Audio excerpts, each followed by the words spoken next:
Joseph, how's it going? Hey, Um, going all right.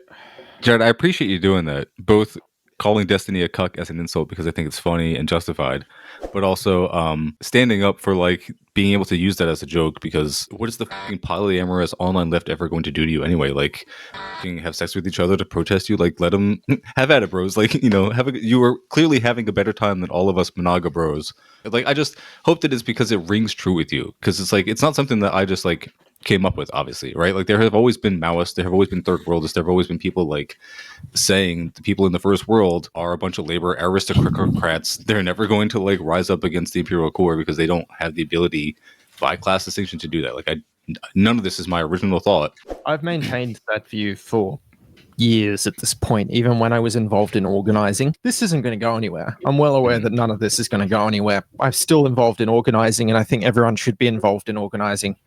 But I'm aware that none of this is going to go anywhere. But you get to a certain point where it's just like I'm just fucking wasting my time at a certain point where it's just like it's not about holding a torch for the next generation. The thing is that when material conditions are right, that's when people will be organized. And currently, if you're engaged in any level of organizing in the imperial core, you're for the most part just wasting your time. And I'd say the only exception to that is if you're involved in unions, you should be involved with your union and you should be trying to extract concessions. But you should also not have any view that like working within your union does anything other than extract concessions from the ruling class. You're not. It's your unions in first world countries are not revolutionary and they never will be. If you start telling people that you think that the imperial core is never going to have a revolution, everyone starts calling you like a nihilist and defeatist and stuff like that. And it's like Fascist, they call you all kinds of names. Accelerationist. Yeah, and I was like, no, it's just like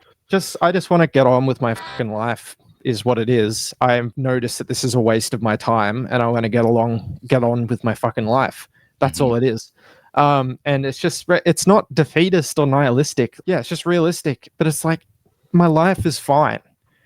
Your life is probably fucking fine in your first world country. You're probably fine, right? Your material conditions are probably going to get worse over time, but you are never, ever, ever, ever going to have your life is never going to be as bad as someone working in a fucking cobalt mine, digging up the shit that goes in your smartphone. Your life will never be as bad as that person, not even fucking close. Your life will never be as bad as a peasant in Russia in 1917. Your life just won't. It just fucking won't. Your life will never be as bad as a Palestinian's. So just get on with your fucking life. Honestly. I have conflicted feelings over being fully third worldist and, believing that there's any revolutionary potential in the imperial core, just because I know for my own personal political journey, it took not only, learning the history of revolutions that occurred in the periphery and the away from the imperial core and learning about those things, but also encountering people in the first world that are heavy agitators. I would consider the three of us to be at least agitators. And that's what I consider my role. If I'm being serious, if I don't consider myself a revolutionary, I don't even consider myself a communist. I consider myself a propagandist for the cause of communism, who lives in the imperial core and still, by no choice of my own, I have to support imperialism. But continue, Joseph. Sorry. Yeah. So I just it just takes encountering people Michael Parenti and in reading his works and listening to his lectures, even. Before that, I encountered Noam Chomsky, who's he's a left anti-communist. He's an anarchist, but unfortunately, he still had some really powerful critiques of U.S. foreign policy. Even if his critiques of actually existing socialism or the USSR or whatever were kind of steeped in oh, this isn't true communism kind of bullshit.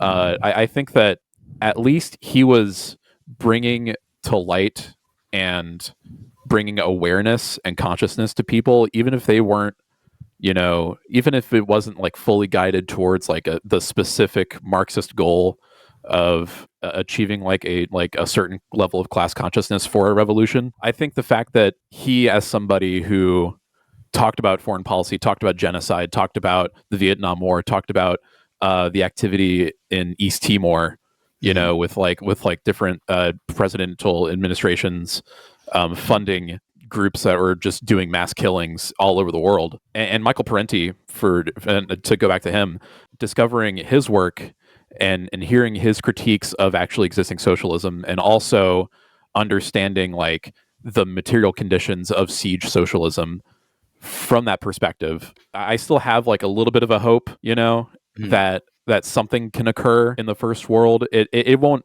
be on the same level that happens at like the weakest links in the chain, but that class consciousness within the bourgeois proletariat, I think that is still something that can be honed, at least to some degree. But I don't know. I'm still learning. And I mean, I consider it like what Jarrod just said, like he doesn't see the usefulness of, or I guess the revolutionary potential of organizing here, but still does it. And that's what I have to give you credit for, Jarrod, is that like, I'm glad that you are still doing it, because you have the same criticisms that I have of all the leftists. Not anymore. I'm not organizing anymore. Okay, goddammit.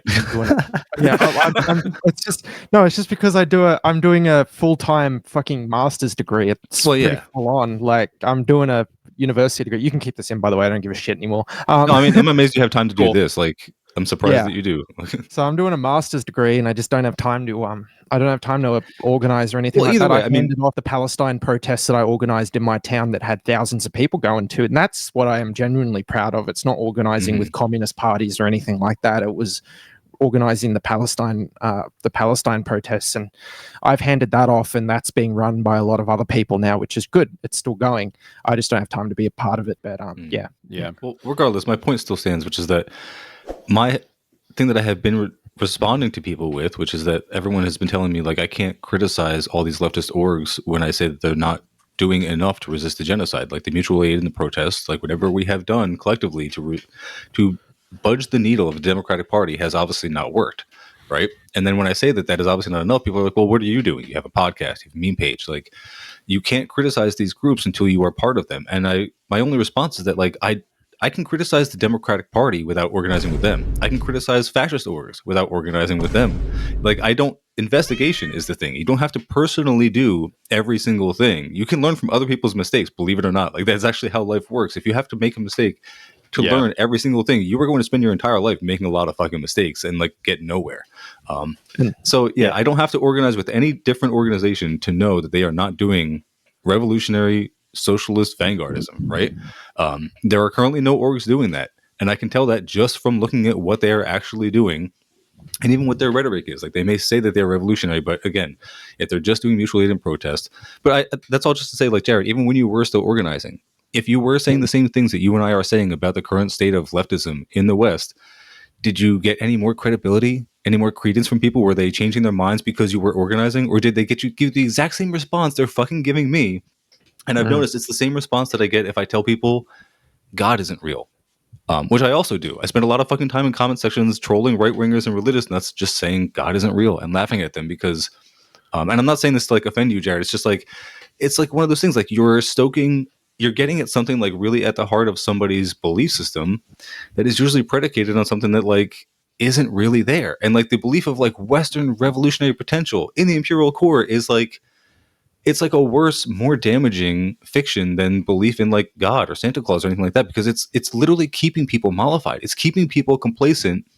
And then in that complacency, they're supporting imperialism with their everyday actions, with their labor, with every single thing that they do. They're literally in the fucking Matrix, and not in the fucking Andrew Tate bullshit way, like the real Matrix. Like, yeah, I think to kind of go off of what you're saying with like, revolutionary potential in the imperial core versus in the third world, the way that the difference between the first world and the third world gets kind of framed nowadays, like with third worldism being a thing, you've got the bourgeois first world and then the proletariat third world, right? If to kind of like draw like a comparison between the class dynamics within one country versus it being international sort of thing, the revolutionary potential of the bourgeoisie is like probably we would probably not find a great deal of like revolutionaries within the bourgeoisie itself, like they're because of their class interests. But in the proletariat, you've got people who are the most heavily affected by the conditions of capitalism and are most severely impacted by it negatively, and You know, they're the ones that are driving the actual changes, like on a geopolitical international scale. And even within that group of people, it's really hard. And a lot of people are still propagandized, even in the third world. So even in the third world, it's very hard to get any kind of revolutionary potential. I'm currently reading this, the Strategy for the Liberation of Palestine by the Popular Front for the Liberation of Palestine, which is there's their logo on the back. Everyone should buy and read this, by the way, if you want to understand. You want to understand why Hamas is the biggest force in Palestine, because they talk about that in here. They said, so this directly relates to what I'm talking about. Is like, so the PFLP is not even like the third biggest armed group. It's like the fourth or fifth now. It's very small. There's only like 1,000 or 2,000 fighters. The PFLP is very, very small now. And that's the only Marxist revolutionary group in Palestine. Now, that's in fucking Palestine, where it has been occupied since 1948 and they've been subject to genocide since 1948, right? And even there, they haven't been able to have a Marxist left-wing revolution, right? And those are definitely vanguard parties. Like, that's what they are. Yeah. Well, the PFLP are a vanguard party, and they're a very, very good and successful one. This isn't me talking shit about the PFLP. The PFLP are absolutely amazing. This book, written in the 1960s, talks about exactly what we're talking about now, about revolutionary potential. This book mentions that there is Palestinian bourgeoisie and Palestinian petite bourgeoisie and Palestinian labor aristocrats, middle-class people within Palestine, and they said, these people will not join us. This is what I mean, Palestine. Man. This is like fucking Palestine. They're saying middle-class Palestinians will not join us. And sorry, just one more thing, Mike, is they also said, they talking about Hamas and Islamists and stuff like that, is if you want to know why Islamists exist in Palestine, right? Why Hamas, which is an Islamist group, and Palestinian Islamic Jihad, which are Islamist groups, which I'm not going to sit here and talk too much shit about them because they're the only thing standing between the gun barrel of the Israeli fascists and the women and children of Palestine. So I'm not going to say too much shit about them. But what I am going to say is that it's within the West's interest to have the largest fighting force of the largest resistance to Israel be reactionary Islamists, not communists. And that is the reason why Hamas is the biggest fighting group. They don't want the PFLP. They don't want communists. They do not want communists. They fear communists, but they love Muslims because they're very easy. Islamists, sorry. A lot of the PFLP are also Muslims, but they love radical Islamists because they're easy targets. Yeah, they can point to whatever socially reactionary views that they have as if the U.S. actually cares about any of those things at all, and then use them to scapegoat them. It's a tale as old as time. We all know about that. Just to cap that off, what I was saying was that basically even in third world imperialized countries, Marxist organizations who have done the real work, like the PFLP, I don't want to listen to some fucking guy in a Western country say, actually, the PFLP are wrong. It's like, shut up. Shut up. The PFLP are better Marxists than you ever will be. And they said, even within an imperialized country, it is hard to get the populace on board. There are lots of competing factors and reactionary views that you have to fight against. And it's very hard. And you got to think about it, like in Vietnam and China and Russia and Cuba, like there are a lot of instances there where history could have gone another way. It could have gone another way. The White Army could have won in Russia. The Vietnam War, the Americans could have won the Vietnam War, or the Korean War. It could have gone another way. Yeah. And you wouldn't have communists there. Yeah. Even in third world imperialized countries, a revolution is not guaranteed. Yeah, I mean, that's all just to say, we are so far behind in the imperial core.